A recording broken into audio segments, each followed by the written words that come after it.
Hello class, स्वागत है आपका हिजराई ऑनलाइन क्लास में। क्लास आज मैं आपको हिंदी भाषा में पाठ 16 अव्यय समझाने जा रही हूँ।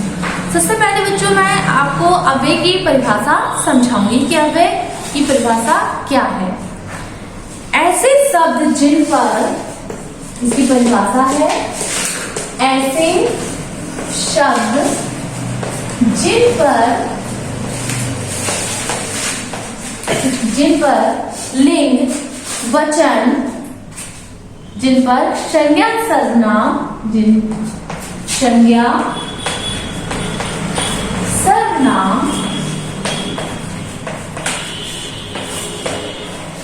ऐसे शब्द जिन पर संज्ञा सर्वनाम लिंग वचन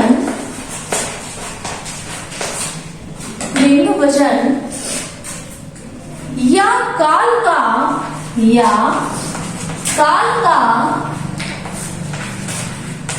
कोई प्रभाव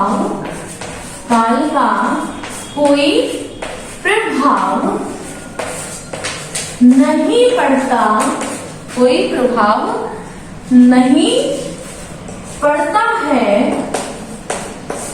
पड़ता, है वे शब्द अव्यय कहलाते हैं।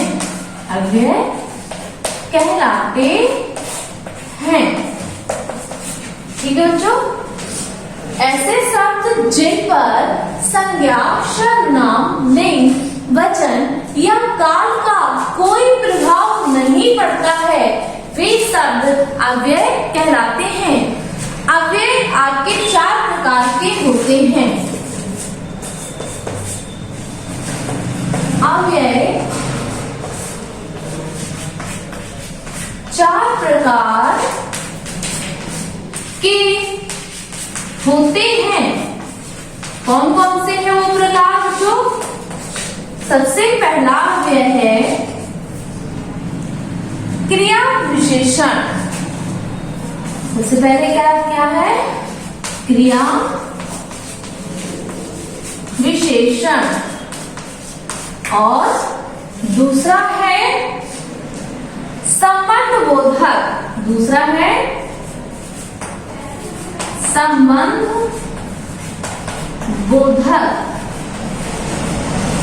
और तीसरा है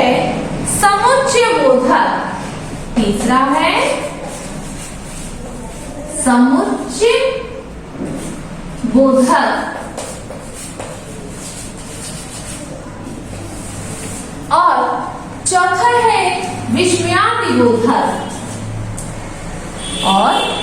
चौथा है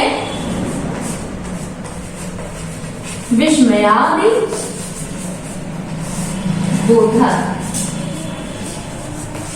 इस प्रकार से अव्यय कितने प्रकार के हो गए? 4 प्रकार से। पहला क्रिया विशेषण, दूसरा संबंध बोधक, तीसरा समुच्चय बोधक और चौथा विस्मयादि बोधक।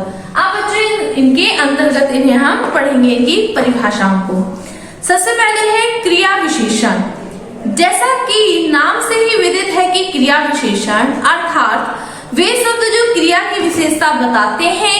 जैसे रेलगाड़ी तेज चलती है, उपयुक्त वाक्य में तेज चलती है क्रिया की विशेषता बता रहा है, तो क्रिया की विशेषता बताने वाले शब्द को क्रिया विशेषण कहते हैं।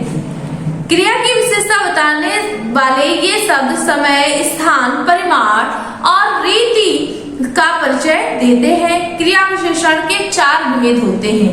अब क्रिया विशेषण के कितने भेद हैं? 4 भेद हैं। कौन कौन से? कालवाचक, स्थानवाचक, रीतिवाचक और परिमाणवाचक। सबसे पहले हम लोग समझेंगे कालवाचक क्रिया विशेषण। ऐसे शब्द जिसमें क्रिया के होने या करने के समय का बोध होता है उसे कालवाचक क्रिया विशेषण कहते हैं। जैसे मेरा मित्र अभी अभी यहाँ से गया है। क्रिया के काल की जानकारी देने वाले को कालवाचक क्रिया विशेषण कहते हैं। कालवाचक क्रिया विशेषण शब्द 3 प्रकार से प्रयोग में आते हैं: समय बोधक, अवधि बोधक और अवतरण बोधक। समयबोधक में जैसे आजकल, और व्यधिकरण में जैसे दिन रात, और वातावरण बोधक में प्रतिदिन कई।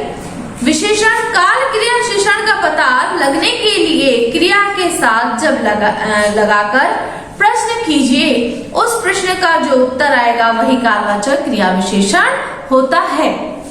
नेक्स्ट है स्थानवाचक क्रिया विशेषण। तो वे शब्द जो क्रिया के स्थान से संबंधित विशेषता का बोध कराते हैं उसे स्थानवाचक क्रिया विशेषण कहते हैं। जैसे चलो उठो, वहां चलकर बैठो।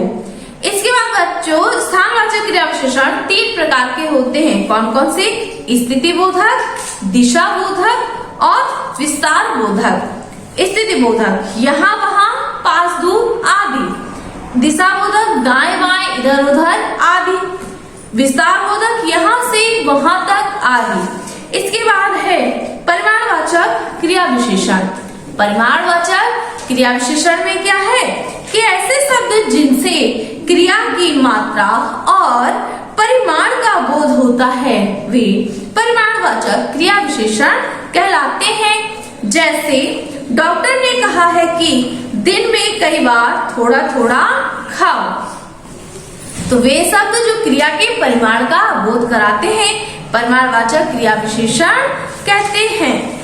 इसके बाद है बच्चों रीतिवाचक क्रिया विशेषण।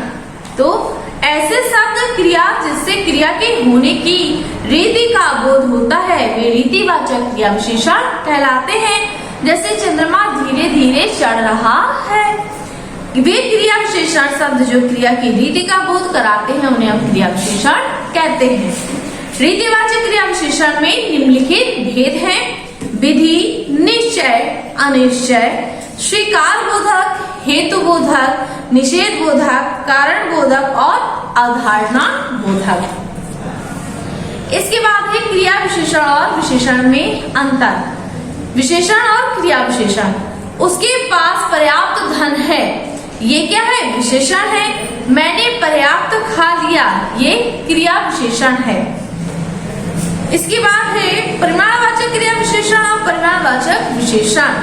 क्रिया विशेषण में वहां कम बैठो और परिमाणवाचक में वहां कम बच्चे बैठे हैं।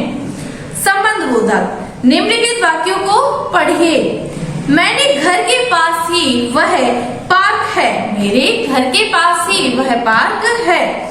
आजादी से पहले हमारे देश पर अंग्रेजों का शासन था।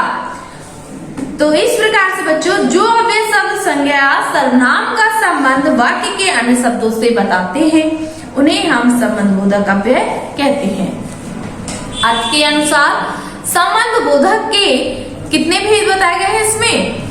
काल बोधक, स्थान बोधक, दिशा बोधक, विरोध बोधक, क्षमता बोधक, हेतु बोधक, समान बोधक, विस्मयादि बोधक, संग्रह बोधक। तो संबंधों का प्रयोग 2 प्रकार से किया जाता है, विभक्ति सहित, विभक्ति रहित।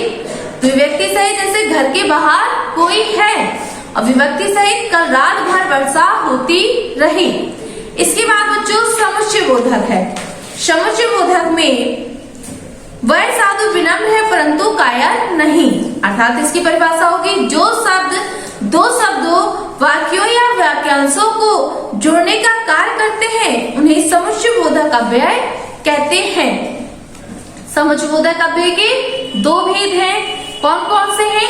समानाधिकरण समुच्चय बोधक और व्यधिकरण समुच्चय बोधक। समानाधिकरण समुच्चय बोधक, जो समुच्चय बोधक शब्द समान स्थिति वाले शब्द वाक्यांशों या उपवाक्यों को जोड़ने का कार्य करते हैं उन्हें समानाधिकरण समुच्चय बोधक अव्यय कहते हैं।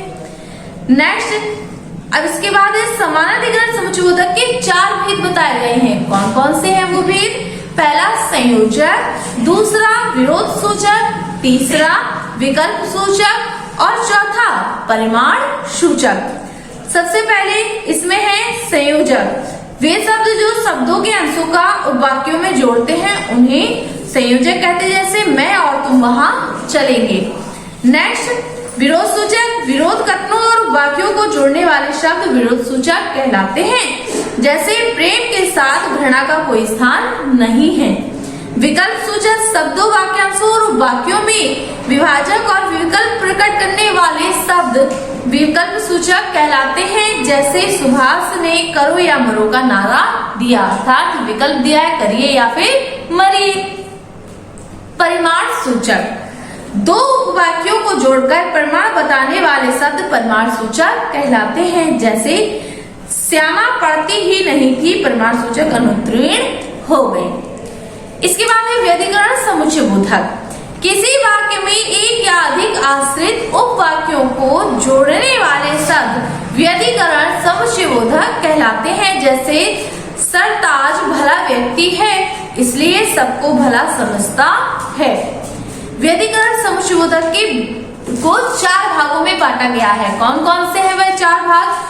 कारणवाचक, संकेतवाचक, स्वरूपवाचक और उद्देश्यवाचक। कारणवाचक में शब्द आते हैं क्योंकि, कारण की, इसलिए और चूंकि।